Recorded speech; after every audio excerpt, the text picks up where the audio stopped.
Hi, I'm Teresa Weezar, your host of 1 in 10. In today's episode, Kids Are the Experts, Youth Perspectives on Healing After Abuse, I speak with Dr. Kristi Westphaln, Assistant Professor at UCLA School of Nursing. Now, what really helps children heal from abuse? This is the central question of our work as child abuse professionals. Seeking the answers to that question and bringing the resources to achieve it are the daily work of multidisciplinary teams and clinical staff. And it's the core question at the heart of every parent's worry for their child who has experienced abuse. But what do we know about how children and youth conceive of their own recovery? What does healing mean to them? And what is the most important thing to them in their own healing journey? The answers might surprise you. I know you'll find this conversation as thought-provoking as I did. Please take a listen. Hi, Kristi. Welcome to 1 in 10. Thank you so much for having me, Teresa. I'm excited to be here. Well, we're excited to have you here. So tell me a little bit about how you became interested in this topic around children's voices and the absence thereof in the literature around child abuse.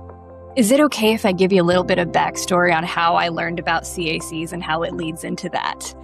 Sure, of course. All right. We're always glad to hear how people came in contact with CACs. Yes. So I didn't know about children's advocacy centers throughout most of my career. I'm a pediatric nurse practitioner as well as a researcher.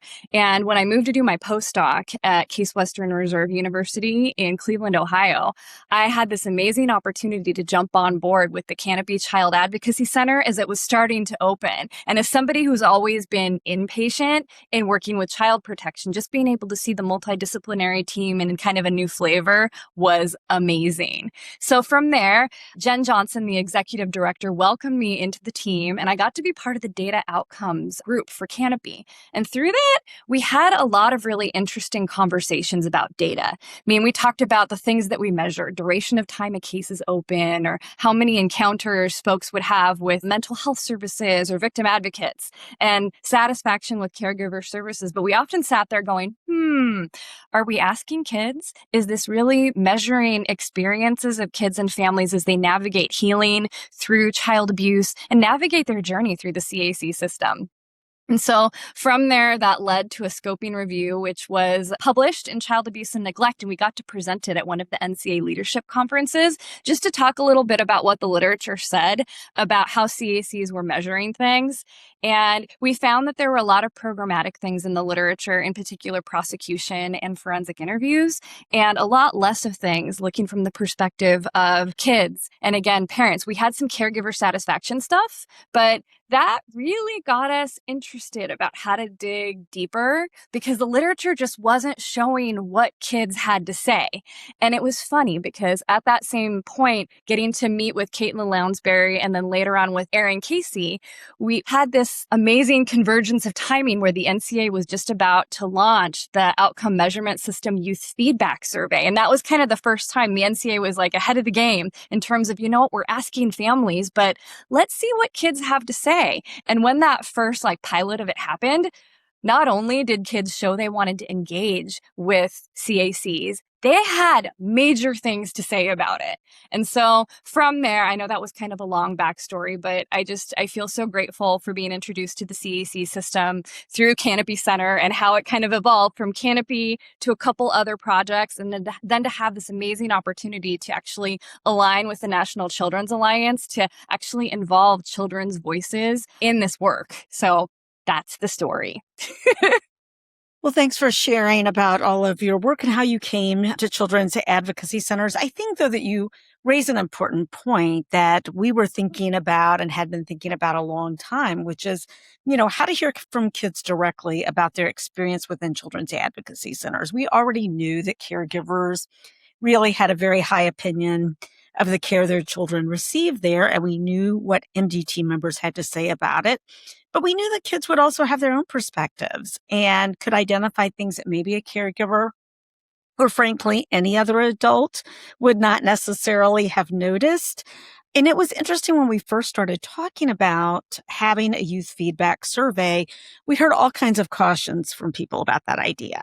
It could be damaging. It would be very difficult. The ages, like I can't even tell you about like all the whatabouts that we had to hear about. And it's not to say that those aren't legitimate things to pay attention to, but we were pretty determined that there was a way to ask kids safely about their experience at Children's Advocacy Center. And we assumed that they had some valuable things to say about that. So I appreciate you participating in those early days and the fact that you wanted to do that right from the start. I love that you called out some of those barriers because for me, I'm a child abuse researcher. I also do a little bit of work in immigrant and refugee child health. And child voices are really, really underrepresented in the research. And you mentioned, all of the gobbledygook of why. There are a lot of whys, right? People like to say, oh, it's psychologically potentially harmful for children, or there are concerns that there might be limitations in a child's ability to understand based on development or communication. I mean, I could tell you stories of like navigating the consent process, right? Because if you want to work with youth that are in the system in foster care and not yet adopted, not only do you have to go through the red tape of working through the IRB, which is essential for human protections, but we also have to go to court, right? And get all those court approvals. So there are just barriers upon barriers that are there. But those of us that do this work and, feel that it's vital, which it is, we figure out ways to kind of navigate it. I could go on and on with the list. I think the other one too is lack of parent and primary caregiver support of wanting to allow kids to be part of it. And then there's the design piece, right? Because it can sometimes be much easier to design questions and research in that adult perspective rather than sitting there and taking the time to kind of child-proof it, child-friendly it, make it appealing and feasible for kids to engage in the work. I also think there's just a fundamental misunderstanding of what kids know and understand that sometimes attends to these things in that we're asking children to come to a Children's Advocacy Center for the express purpose of talking about very difficult things that have happened to them and to describe that in some detail, right? And then when it comes to asking them about that, we're like, oh, they couldn't possibly understand how they feel. It's like, these two things do not go together. If someone can be asked about a series of abuse instances and their feelings and sensory details about that, then they definitely are capable of describing their own feelings, I think. So, it's all well-intentioned, this protectiveness about and carefulness about how you go about asking kids things in ways that are developmentally appropriate and safe. But I also think that if we're not careful, we'll protect ourselves out of having meaningful input from children in these services. I agree. I always think of that quote, nothing about us without us. Right. That includes all of us. We should not be doing work without including those that we wish to serve through the work and taking the feedback, working together with the community and making sure that it makes sense, it's mindful, and it includes all voices. So some of our listeners are not very familiar with the outcome measurement system. So I'm going to give them the 30-second primer, which is to say that it's a system of surveys that are intended to really touch all points in the system. So it asks multidisciplinary team members about their experience with the Children's Advocacy Center and what they like and don't like about that. It does the same with caregivers around a specific set of indicators. And then we developed this youth survey to do the same. And our plan is to further develop the outcome measurement system to include other surveys in the future as well. But this study is focused on the youth survey, which was really kind of in a pilot state at the time. We had not deployed it. We had deployed it, but not widely. And you all were a part essentially of that first wave of deployment of the youth survey, but you added 3 questions to it. And that, so tell folks a little bit about kind of what it currently covers and the 3 questions you added, because I thought the 3 questions were really, really good and insightful. Thank you for that. Yeah. Anytime anyone's doing community engaged partnered research, I think it's extremely important that you sit down with everyone at the table and make sure that the questions that you're asking are truly asking what you're wanting. And so I had some fantastic conversations with Caitlin and some other folks at the NCA about, all right, I know that the concept of healing can be, challenging, but really when you look at the literature, there are a lot of retrospective studies that look at adults who experienced abuse when they were children and kind of putting the retrospectacles on and like thinking back. but there's not a lot out there that really asks kids in a closer time point while they're still children how they feel and what's important to them and really what healing means to them. So we had this opportunity to kind of co-create these questions, and there were 3 of them. And the age range of the children that could potentially answer the survey was variable. So we wanted to make sure that the questions included language that would be understandable to a younger child as well as to an older child. So the first question that we added was, and these are all open-ended short answer questions. And in the beginning, again, we were kind of nervous because of the pilot, but the pilot showed kids have things to say. And if we don't ask, that's bad on us for not giving the opportunity. So this first question was, what does healing or feeling better after child abuse mean to you? And we spent a lot of time trying to figure out, all right, healing, would a 7-year-old, would an 8-year-old, how to kind of balance that. And so after going back and forth with a bunch of different folks, including, psychologists, social work, other folks from the NCA, myself, my clinical background as a pediatric nurse practitioner, and some of my colleagues in medicine, we came up with, what does healing, feeling better? Having both of those together just to give it a little bit more broad ability for the kids to understand. The second question, we wanted to kind of get an idea of the concept, right? What did they say healing meant to them? But then understand what was the most important thing, right? So we asked, what's the most important thing for you to heal or feel better after child abuse? And then the third thing we really wanted to hone in on was, what's the most important thing that centers, and we put CACs in parentheses with that question, because when I first wrote it, the earlier version just said CNCs, but then Caitlin was like, no, wait a minute. A lot of the places self-identify as center, and the kids would know it as center versus a child advocacy center. So I felt like that was a really good save. Go team.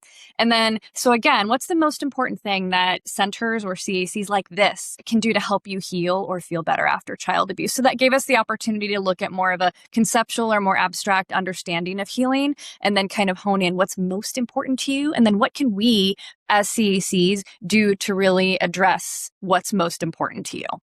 So let's also talk a little bit about who were the kiddos that answered these questions. So how many of them were there? How did you find them? What kinds of CACs did they come from? All the things. Absolutely. So I should probably back up and talk about how we recruited children's advocacy centers to join, because obviously we're adding 3 questions. Some centers may or may not have been on board or comfortable with that. So we wanted to be very mindful with the recruitment for that. So we had 3 modalities that we recruited participant CACs for the study. The first one was the 2021 NCA Leadership Conference, where we actually presented the results from the scoping review study. And that was a great way to segue, like, look, this is what we found. We need more child voices here. So we'd like to offer you the opportunity to engage with us further in another study that will allow us to learn more based on these findings. So that was our first type of recruitment. The second one was the NCA graciously hosted a recruitment webinar.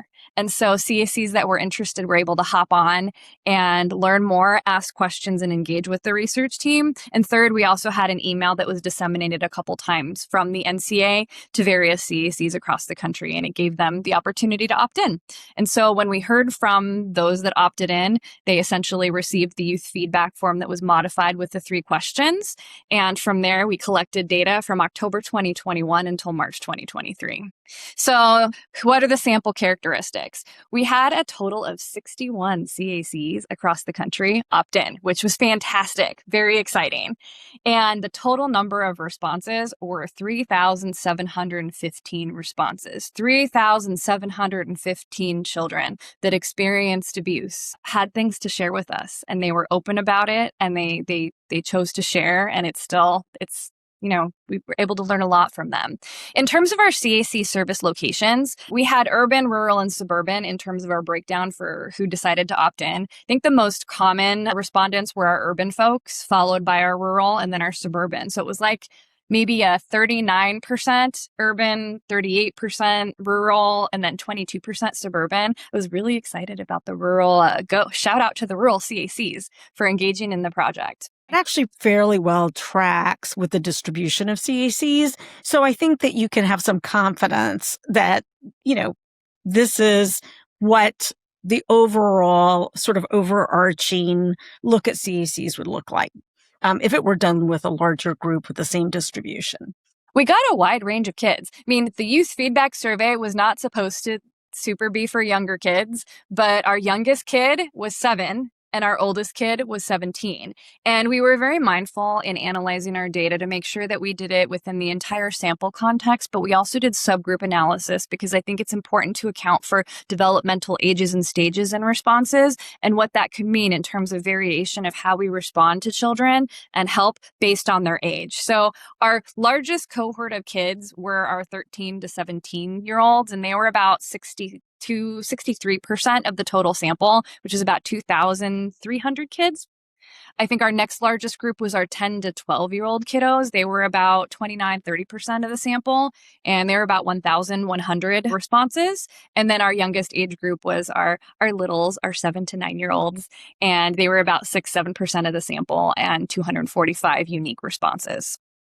We had English and Spanish too in there, which I was curious if there were more languages out there that were available, but that may have been a limitation at the time with the pilot. But the majority, 98% of the respondents were in English. We had about 1.31% that were in Spanish, but we were able to, one of the research team members is bilingual, and so she was able to interpret all of those for us. So we were able to get multiple perspectives and not have to exclude anyone based upon language. I think what's interesting to me about the sheer numbers of responses in that time, it really showed a true interest on the part of kids in telling us what they thought. And, I had a conversation this last week with someone where I was explaining the survey, and they're like, oh, I don't know if kids will fill out a survey. And I was like, we've had some experience that says that they will, and that they are often eager to have their feedback included and to believe that it's shaping the way that CACs will respond to future kids. And I think now more than ever, we truly need to be integrating children's voices in all aspects of care. I mean, when I've worked in primary care as a nurse practitioner, our primary care visits for our patients are sometimes 15 to 20 minutes, and that's it. And kids aren't often given the mic. I mean, you go into the visit, it's so fast. We're on an assembly line, and I would love to see things change and modify, but creating that space for kids to be able to speak to themselves is really important, not only for listening and engaging them, but acknowledging what's important for them, for their health and their growth and their development. Start with that first question about what does healing after child abuse mean to you. Talk a little bit about what you heard. And, I know that it varied a little bit based on the age of the participants, but what was significant and most important in terms of what that meant to them? Sure. So I think overall, this was probably the most nebulous question because it's the most abstract. And we know that kids developmentally are still working on their abstract thinking as they progress through. I think for this question across all age ranges, a lot of the kids shared kind of these, again, broad characterizations of, they want to feel happy. They want to feel better, good, feeling safe. And that, I think the biggest thing out of all of this was even if they weren't able to clearly articulate the way, maybe an older child would, they very much felt that healing is very important, and just having the opportunity to acknowledge it and be part of the process is important. I think the other takeaway too is it's really abstract. There are a lot of theoretical models and frameworks out there, again, that were derived from adult-based data. And I think that there are opportunities for more work in this area to understand the abstract piece of these experiences through the lens of children. And I think art is really one of those spaces that could maybe help answer that a little bit better. Actually, I want to maybe beg to differ a little in that I think if you were to ask an adult what it would mean to heal after abuse, I'm not sure they would say things much differently. That they want to feel better, that they want physically to feel better, which some of the kids commented on the bodily aspect of physically feeling better, or they wanted to feel safe. While I hear what you're saying that initially to some people it might sound vague, I really think this is the way we talk about our well-being, right? We talk about it in these very fundamental ways that are about, not having a negative feeling. Basically, they were finding words that meant the opposite of the negative feeling that they had been feeling prior to coming to the CAC, it seemed to me. Yeah. I mean, I'll also say full disclosure, I am all pediatrics. I have no experience with anything related to the adult population, but I found in working with kids, if they don't always have the words to express how they feel when they draw it, sometimes you learn a little bit more.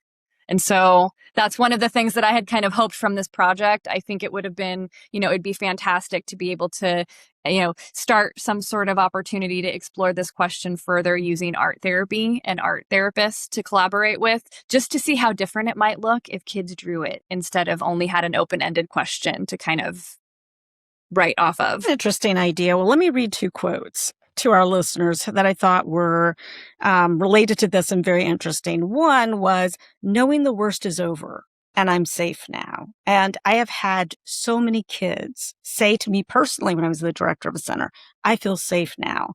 And this comes up in OMS surveys all the time, this issue of how unsafe they felt before and how safe they feel now, which I think is really instructive because it's not just physical safety, it's that psychological safety piece of it, and what an enormous relief they often feel about not feeling that they're having to hold that secret. And another was to be happy with yourself and accept who you are as a person, which, is a fairly sophisticated, I would say, understanding of what feeling better is, So it's interesting that there is a part of this that is like, it's about feeling like a person again for these kids. And what must they have felt like before? And I will say too, in looking at the data as well, there wasn't a lot of variation among age groups with these concepts. They were pretty similar across the board. And there were also, there were kids that didn't know. And, when I have somebody say, I don't know, I don't take that as a non-answer. I take that as they genuinely don't know. And I mean, that's an opportunity for growth, right? So depending on how long you've been abused, if that's your lifespan, you might not know what would make you feel better because you may never have actually felt better. So I think that there's just some very interesting nuances with this based on, the experience that kids have had. Now let's turn to a little bit about, because I found this one pretty interesting. What's the most important thing for you to heal or feel better after child abuse? So what did we learn about that? Children are able to clearly articulate what is important to them. And we probably should be doing a better job of listening to that. Overall, talking about it was the overarching what the kids said. And I think there's a difference between talking about it and then having people listen to you. I think they're different concepts, but talking about it and having family overall were, and maybe not necessarily, your family by blood, but like the idea of people who support you continued to come up. So also some of the younger kids were talking about having pets and having toys available to them. And the older children talked about, again, friends and music and things that connected them. So, I mean, again, in a world where we're talking about efficiency and we're talking about moving things quickly, I think what this says is kids want connection. They want support. They want to know that the trusted adults and the folks around them will allow them to talk about what it is that's going on in their lives, believe in them, and support them through. One of the interesting things about this is that often caregivers are very reluctant to let kids talk about it or feel like that might be damaging to them. It often even plays into their beliefs about whether or not kids should go to therapy. It's just like, let's forget it. Let's just forget it happened, put a lid on it, it'll go away. And of course, we know that's not actually what works. And so it's interesting to hear kids just say, I know that I need to talk about it in order to feel better. And I think providing not only safe spaces for that through therapy, but helping caregivers understand that this is something important to kids and how to listen and how to hear and what's healthy in that and how to support that, I think is going to be very important because, as you say, they also note that the support of their family is critically important, which aligns with the literature on that and also with the older kids. And it was just, unsurprising because of the developmental phase that they're in, but the support of friends, that they're really looking to peer support as well. I think part of this too, like you brought up a good point about like family members being able to cope, deal, and allow for space to talk about it. And, adults experience child abuse as well. And sometimes there can be a past history in the family. And if, we have to think about all these things from a family-centered perspective. Yes, I mean, this has happened to the child, but it's the whole family. So I think, Sure. One of the things that I love about, that I learned about when I was in the Canopy Center was, at CACs, it's not just only the child. There are resources Sure. to help, siblings and help family members also connected to services. And I think that's really important because sometimes for family members to allow the space for their children to talk to them, they also might need a little bit of support dealing with their stuff. Unquestionably, I was interested in the pet piece. And I'll tell you why, not because we don't always, we don't all love pets, but one of the things, and I was talking to a center director this week who was like, our center doesn't yet have a facility dog, and I'm kind of not sure about it. And then I was at another center who it has 4. And they're so beloved. And, I always say if we want our social media likes to go up, all we have to do is post a picture of a facility dog. And it's like, it's like they're a celebrity, no matter what facility dog they are. But it's so interesting how consistent the stories are from CACs, the handlers themselves, the forensic interviewers, or wherever the dog is allowed to go to if a child wants to interact with it. Obviously, it's a consent-based system, but it's such a comfort. That's the interesting thing about it. So seeing this, they were talking about their own pets, presumably here, but it kind of resonated with me because I was like, that's really interesting because we know how kids respond to these, facility dogs. They're so calmed by just having them present, even if the dog's asleep beside them. Like they're just so calmed by that. Actually, there was a lot of those quotes about centers and that had pets and had were dogs. There? Oh, that's so interesting. And there were references to their own home pets. So okay. I didn't want to out because they mentioned in some of the quotes the name of the dog, and I'm like, I can't, they've got to keep everything, anonymous. Right. We can't be saying Snoopy or whoever. The name of the dog, But they're absolutely in our data reflected that some of the kiddos that did have the opportunity to engage at CACs that already had a pet therapy component, they loved it. So word out there. The kids really enjoy having the pets, and they gravitate to these facility dogs. And I think, for the ones who need it and ask for it, or at least are offered it and say yes, I think that it can be a surprising comfort that allows them to get through an otherwise, challenging day. So let's talk a little bit about what didn't have strong endorsement from everyone, but for the folks who did, it seemed to be very important. And let's start, there were 2 different areas, and let's talk about the first one, which was faith, which was interesting that percentage-wise, it wasn't a huge percentage of kids that commented on it, maybe because it was sort of the questions were related to the center itself, and these aren't religious centers. I don't know why it didn't come up more, but for the ones that did comment on it, it seemed very important to them. We didn't get a lot of in-depth quotations, and my apologies, I don't have one to pull up now. I was very surprised. I thought there would have been more. Interesting. Maybe if it had seemed broader than sort of through the CAC, there would have been more, because we certainly have had other researchers on who've done research paired with CACs where, and as you're aware, kids bring it up in forensic interviews. They bring it up during victim advocacy. Sometimes during therapy, they bring up these kinds of things. So maybe it's just the wording of the questions didn't necessarily lend itself to a kid's mind going there. But I did think that was interesting. But the other one was justice, which again, not tons of kids brought up, but for the ones who did, they seemed to have very strong feelings about it.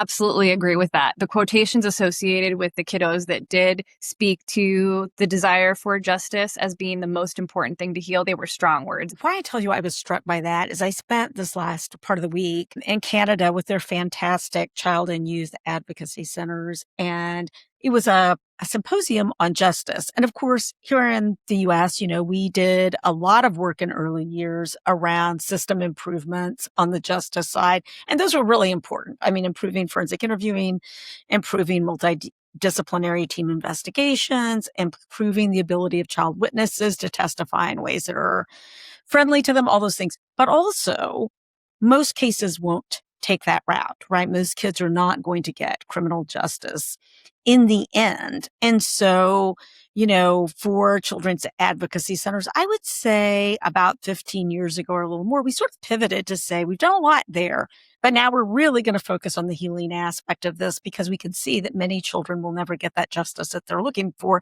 not because the team isn't knocking themselves out trying, and prosecutors aren't doing everything they can. But juries do what they do, judges do what they do. Sometimes you have corroborating evidence, sometimes you don't. Like, things out of the hands of kids, team members, everybody.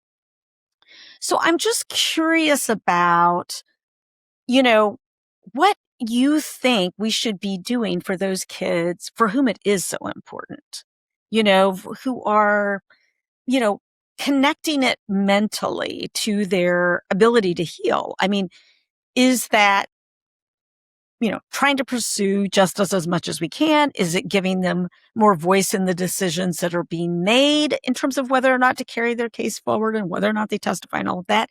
Is it more education about how the justice system works? Is it, more reality testing about the likelihood that that's going to be an eventuality for them? I'm just, I can imagine a CAC seeing this and listening to this and going, gosh, I am just not sure what to do with that, because we want to help these kids as much as we can, but some of this is outside our control. Yeah. I think asking, because again, we're not at a point where we can just look at a child and know what's important. We have kind of broad ideas, but having a way to understand with our patients and our clients what is most important.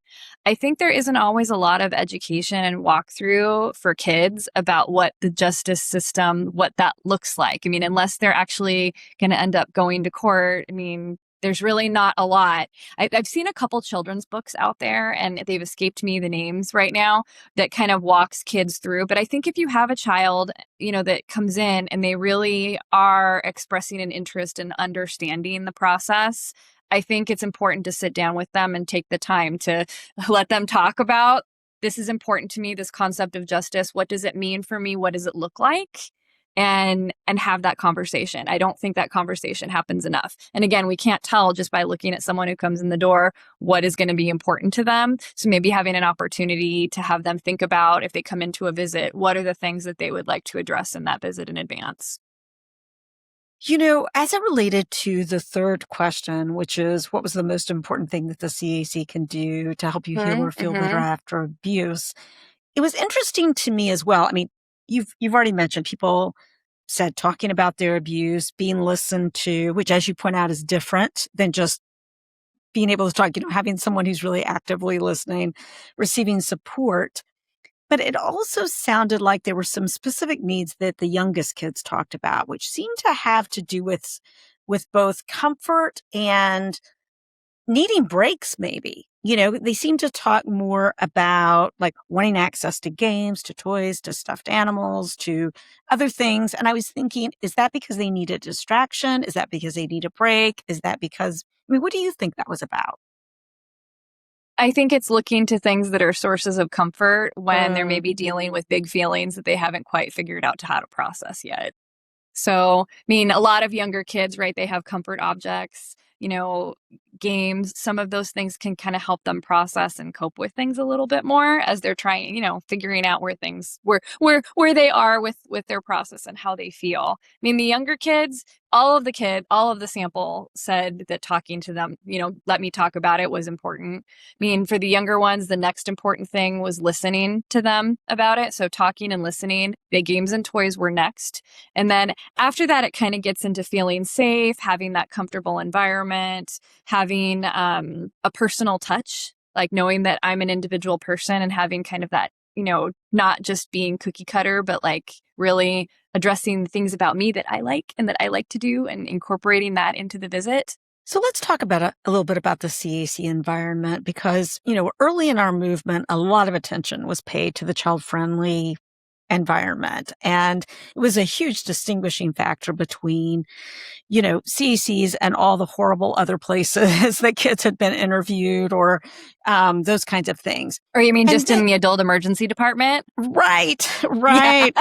Yeah. Or police stations or schools or just wherever that just wasn't appropriate for, such a personal and difficult conversation. And then after everyone was in their beautifully decorated space, I think there was also a little bit of a pendulum swing into focus on other things, and maybe kind of like not less importance, but maybe less focus on that. And it seems to me that your findings kind of argue that we have to continue to maintain these very child-friendly spaces? I think it's multifactorial.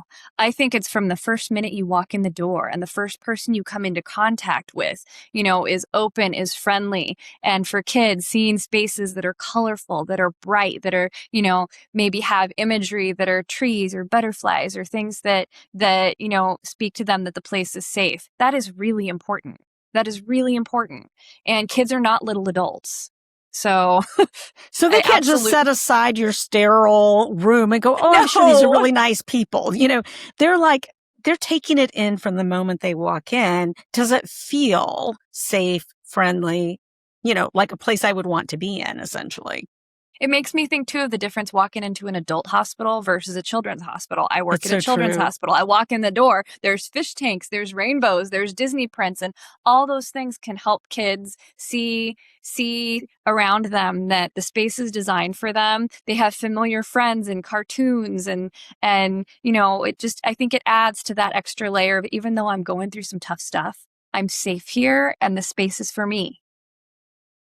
As you were talking, I was just thinking about a center that I recently saw that just illustrated this so beautifully. When I walked in, there's a bubble wall, immediately. And it was in a beautiful setting, the building itself. And there were these, the wallpaper had trees and animals and it was absolutely lovely. So a shout out to Toba Center in Winnipeg because it was stunning. It was just and not over the top, just so warm that anyone who was walking in the door and a child of any age could walk in and feel immediately embraced by the surrounding. And I just thought, this is what we want for all kids when they come to a children's advocacy center, that whether the building is small or the building is large, or who's in the building or not in the building in terms of professionals, that in every space they're in, it feels warm and friendly to them. And it may seem like a soft thing, but it is really, truly important to invest in. The kids are telling us this is important. And again, they're telling us, and it's important to listen. Kristi, it was really interesting that, when the youth surveys first came out, we started first getting the first wave of them. I read a bunch of the individual comments. So not a part of this study, but just read hundreds of comments because I was just curious about what kids would say, because there was already a little open-ended thing at the bottom about, is there anything else you want to tell us, include it. Kids are so tuned into their physical environment. That was the sort of my first window into that. Not that I hadn't known it to some degree, but they would mention things like, it's too cold in the CAC, or it was too quiet in the CAC, or because, the air conditioner was probably set for adults, not little tiny bodies, or, there was no music playing or anything. So they walk in and it feels like they're in a library. And it was really great feedback. And I'm reminded why we encourage CACs to collect this information so that they can see it for their own center, because those were such easy fixes to make kids more comfortable. That's something that you can read that and go, you know what? I'm going to walk over to the thermostat and fix this little problem right here and now. So I love this about the feedback you get from kids. It's often very, very specific to their experience. It's not generic, essentially. Or I love XYZ facility dog, or, whatever. It's always very specific. All right. So let's just pivot for a minute and talk about the fact that, of course, kids don't say things like, I have trauma. Or, those words that was an interesting thing. Yeah, I expected to see the word trauma before I even got into this data. And it was markedly absent. But, I think it makes sense. I mean, it's an adult trauma-informed care, so important, right? Such an important framework to help everybody. But, was it created by the kids and the people that have experienced those things, or is it more of a framework to help us who are caring for them do a better job? So, on one end, I'm not surprised that the kids weren't saying it, because I don't know if that would have necessarily, we're asking about healing. We didn't really have it like trauma as part of the questions, but yeah, that was a really interesting finding for me. That's an adult professional word anyway. Even when you talk with, civilians, people who are not in the child abuse intervention or prevention space, they'll talk about being hurt by something, or even they might use traumatized, but you don't just hear a lot of trauma, I feel like, talk as much, although more now than you used to. But okay, here's where I was headed with this. Okay. Yeah. What was so interesting to me, though, is that they described trauma symptoms. They did. And other forms of distress. So they didn't use the word trauma, but they were able to describe hypervigilance or other kinds of things. So talk about that a little bit, because it was a good reminder that maybe they don't know the adult word for something, but they're clearly tuned into the distress that they're feeling. Yeah, actually, you saying that makes me think of of AI of all things, right? I mean, we don't have the exact word of trauma, but the context surrounding it is there and it's present in the symptomatology. And just because we aren't using the direct word of, a diagnosis doesn't mean that kids or other folks aren't experiencing symptoms that are consistent with it. So I think that means, we need, again, it goes back to like listening and that delicate balance of what somebody maybe says directly to you versus digging deeper. And again, these kids were very open with us and shared these things. And we had a child psychologist actually on our team helping with analyzing the data, which I think really richened our ability to see the kind of the symptoms that the children had shared. So child abuse professionals, as you know, are the audience for this podcast. And you have, you get to wave your magic wand right now and tell them, what you hope they take away from this. Like if you could change anything in the system, or if you could change anything at CACs, or if you had some recommendations based on this that they could take away from it, what would it be? Just, your top 3 maybe. Oh, here we go. Yeah. So it's not rocket science here. I think, first of all, this is not any negative reflection on the trauma-informed care movement, but at times I kind of wish it was called healing-informed care, because using the language of trauma centers the lived experience in the trauma. And this study was all about healing and kids' perspectives on how to move forward. So I guess I would urge a healing framework and a asset-based framework and perspective versus more of a risk-based or centering the experience of life solely as being deemed trauma. I think we all try really hard right now to give space, but we live in a time and in a system where time is money, and we're all under pressures to kind of move things through. Remember, it's a kid's life. It's a family's life. And sometimes those little touches that we have as clinicians, as advocates, at whatever our role is in the system, there are things that we can do to ensure a more relational, safe experience with children and families than just have it be a checkbox fast food transaction. Even if things are tough, I think we still can hunker down, we can invest in these things, and we can do these things for our patients and our families.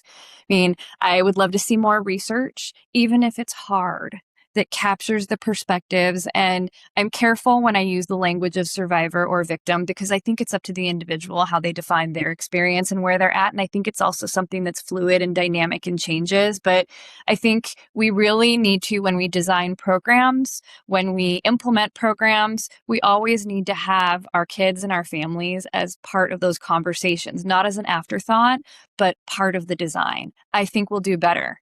So yeah, I think I could go on, but those are things that I think about every day as a nurse practitioner working on a child protection team, and as a researcher, that more than anything, I want to see a world with no child abuse in it.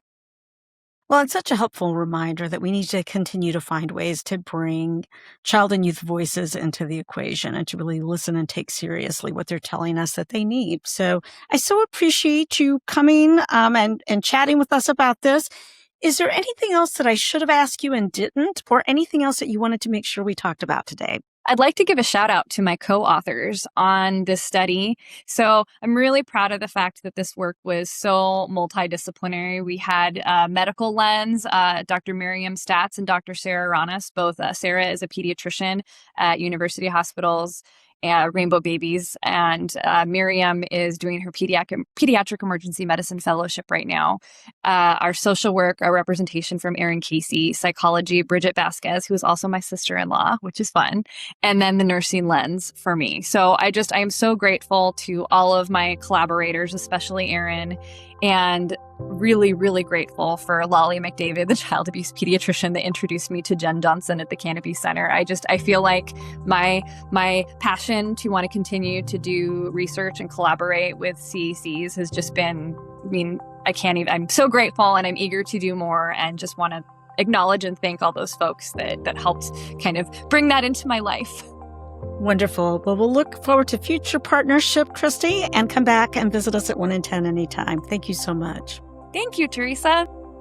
Thanks for joining us on 1 in 10. If you like this episode, please rate it wherever you listen or watch. And for more information about this or any of our other episodes, please visit our podcast website at 1in10podcast.org.